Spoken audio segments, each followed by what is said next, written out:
Ichina mayang YouTube channel bi ichina mayang promo welcome to jari ichina mayang promo khurem jari ichina mayang asi sonu blog pum lakchage kana ichina singna magon tagi channel sibu kana manu ba ichina singna yeng tambirama tarkadi like share subscribe comment thambiramu ichina mayang support to biu nungasi se ai ichina mayang ka aiga koi saiga silcher sabuge mayamna khangnaba khogi silcher sansi haiba homi doctor da ko magi massage bedam de sesar pige chino mayam ado hon ai mathang sum mayam da jage chino mayam ngai bisi mathang sum ai video lo bangam ne hona jage chino mayam silcher chalu pige mathu sikale re mayam hon doctor joroga sum mathang ai sum video lo jara ke chino mayam ko mathang sum jengminasi chino mayam so ko lam video ni ai mayam ko jum jagi thole lam video da ko hai tamo ko jeng jaga chino mayam so ko lam video ni ko da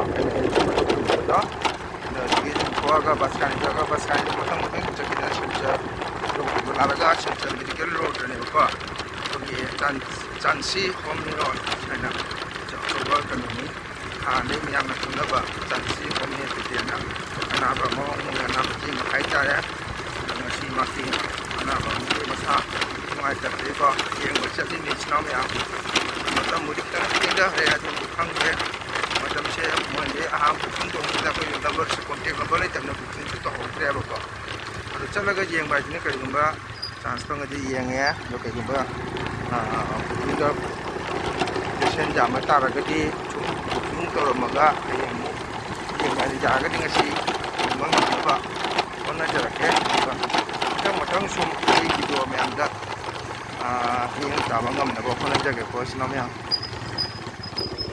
mathang ai sin lo jara ke ya ma ko sil jawre homo chamber jawre chansi homo chamber to silchar medical road ni si mark na si mark khamni chansi homo hall ko masih family silchar medical road hai tare sinam ya silchar medical road ne ting silchar medical civil hospital thangani civil hospital ne chansi lai se sinam ya ajene silchar town sinam ya sigasi union bank lai rameko sono su chansi homeo hall na sono su wang de sulai market se sinam ya video ne se sinam ne se new chansi homeo hall ne sinam ya sinko na mathang sum ai kana blog jera ke mathang sum ka tawraga mayam ji miang tamne se marchu sira thamni to mo ya lang da dire ba mathang ai sum log jera ke sinam ya na machina ko chamber thole ma hija lang thak lo re sinam ya ko je han gan thore video se mak na hon ne ne am sum je me sil ja taun gi ne lambi se sum ji ang chi ko nam chamber de hale jum de hale ja taun gi me ne si mayam ai chamber de gi hale silchar town je jang minasi mayam apai hojik jum da hale ge ne thokle mana gari thauri aina mobile je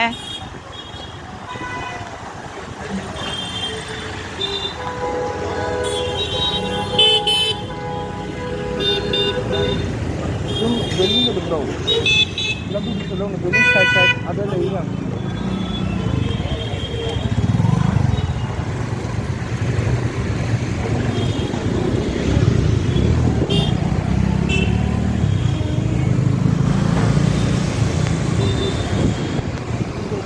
tahun mayam silchar town sum jeng minasi phajai de comment nai bi rau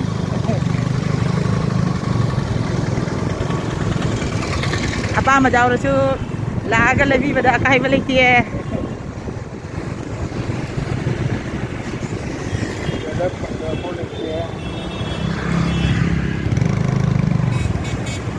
silchar town manung ni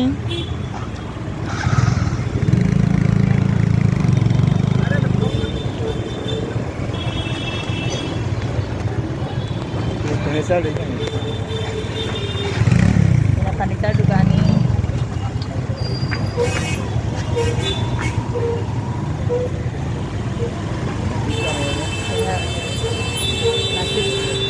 ya, nasi gumba, Godrej gumba. Hari चालू रहेगा तो sini women college nih, ma'am.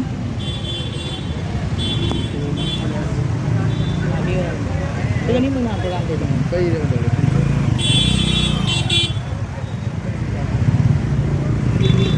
Ma'am, traffic jam này cho nên ngahak lepi.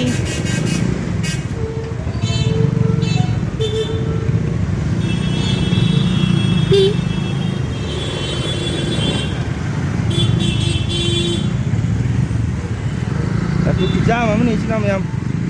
Ada nama mana mobile se pahel lebih nama mana tu video loh mana sini ma'am? Sini yang sini kan? Dia pun mari dalam ni ya. Ya, ada dra.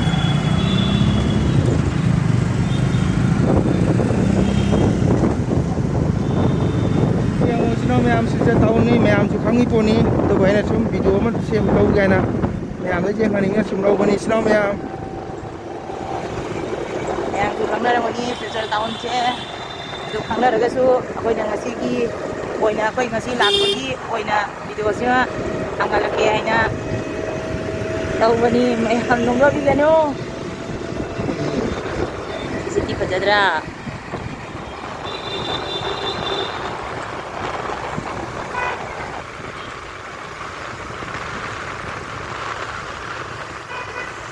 Aje ma'am sudah capital tu ya.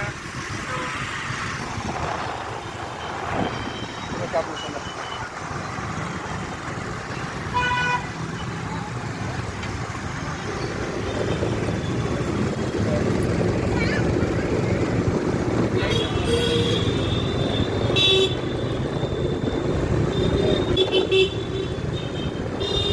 Sana nama ganti. Ang ma'am sana di koi di manung chang udre sum mapan degi oina sum photo de log jare.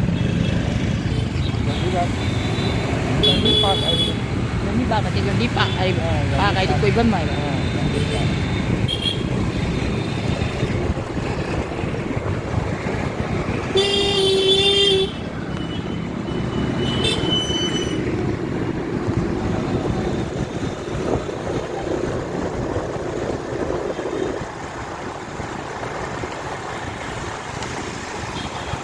Ma'am metro showroom jauh re, jeng minasi. Aku cang di cang aroy. Ada le metro showroom. Dia awal le ya. Metro le sekarang ya. Metro bazaar. Ya pura metro bazaar. Showroom segala hore apa manung di chang aroi ko. Nasi gidi oina chang aroi ge.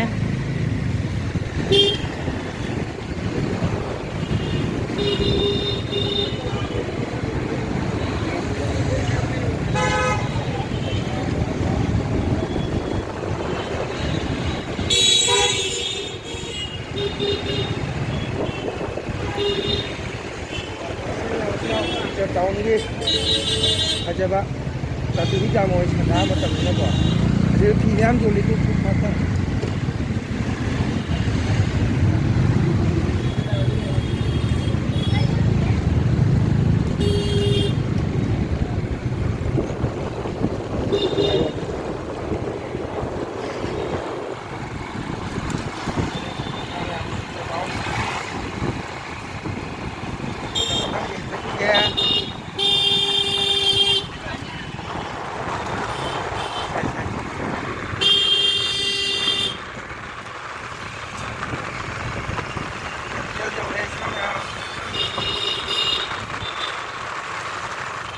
Kecil nih.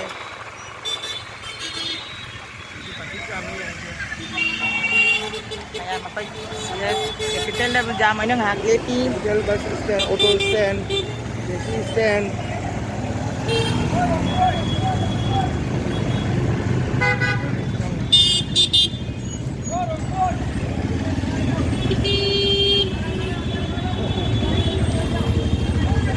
Saya tak jam boleh lihat mana. Auto stand passenger, apa yang kau lihat?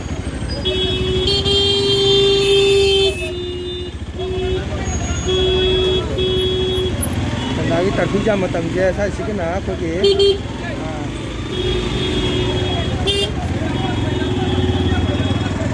bus stand pula full bus stand pula pun laung ya nam se koi bus stand chapagi stage is now ga kasku rongku sakuli namir this day chalagaoge Sodogar bridge khangani Oba bridge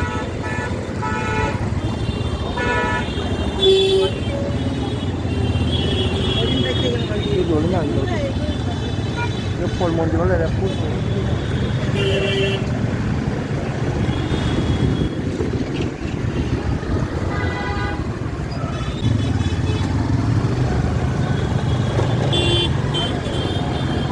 असना उदाबन की गाड़ी stand उदाबन airport चपगी उदाबन airport चपगी नहीं सुना मैं गाड़ी stand taxi stand है चारे अभी कोई सिलचर Sodogar Oba bridge सिगले रखा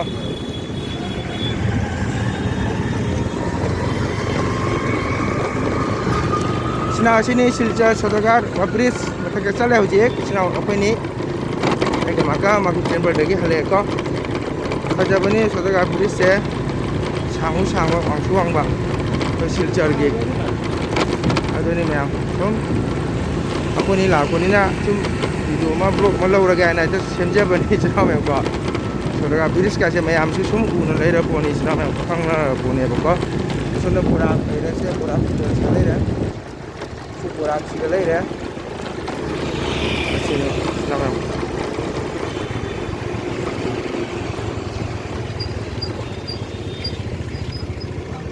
sini memang nandra memang jiang mana, sisa Sodogar ki Oba bridge asyik ni light Durga Puja light, siapa ni segala ni sini memang Sodogar bridge macam tadi tunggu gari sini memang light ko, mam ning le mam masa kan wajah hidak tu lau ko ni apa ko, asyik ni sini memang aku ni mam auto tu light, ID ingat dah ni jacket kali salam ni ko, anak celok suka ke pai bah cang ce, ingat gadi isai siapa sunu aje, ada na asyik di maksud kayak Malayang, wah bos tar ni asyik di. Cina ngasih dia ni high five dah ramai oh. Mai expect sega. Mai expect sega cina ramai ngasih dia kuau cina mai ya dia fajar ramai oh cina ramai. Maya ngosok kau ramai cap mana ramai. Ada ni cina mai asyik ni kogi Durga Puja dah ni. Thar kogi Silchar Sodogar lai thada pun ke berak air sini ko. Ada pun Silchar tahun kan cina mai dia ngusye. Asyik soalnya so Oba bridge lay lah bako. Oba bridge segi Sodogar. Oba bridge ani ni. Ada mau ke koi one way two way yang khai bani cina mayam. Mudang sum logjar ke, hoji aku ni guide thoge Oba bridge mata ke le re ko, dah mata tu logjar ke sini mayam hal lagi senda wara si Silchar ni ko, poche mengauri tu sini mayam masih gitu lagi, blog masih saya dah semula senjata ke sini bye bye.